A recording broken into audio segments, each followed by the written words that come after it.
Ja mēs salīdzinām sevi ar citām valstīm, kas tāpat ir jādara, un it īpaši, protams, salīdzinām šeit pat Baltijas griezumā ar Viļņu, īpaši arī Lietuvas gadījumā, protams, arī ar Kaunu un citām Lietuvas pilsētām, un Igaunijā visvairāk jau ar Tallinu, bet, protams, arī ar Tartu un citām pilsētām, tad tas jauni uzbūvēto mājokļu apjoms ir būtiski mazāks.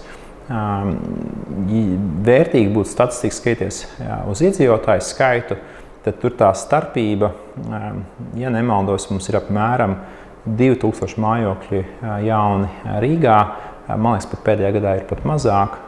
Viļņā, ja nemaldos, tie ir pie 4000, kas ir divreiz vairāk.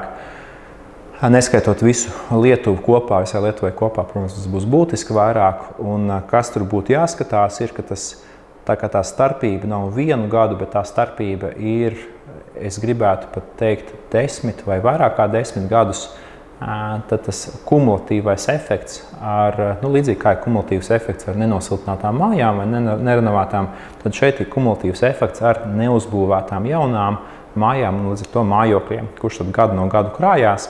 Un tas kopējais deficīts ir gana liels. Tas kopējais deficīts, manuprāt, pēc tāda manu aprēķina Rīgā ir kādi 20–30 tūkstoši šeit mājokļi, kas būtu jāuzbūvē, lai mēs tikai šo deficītu nodzēstu.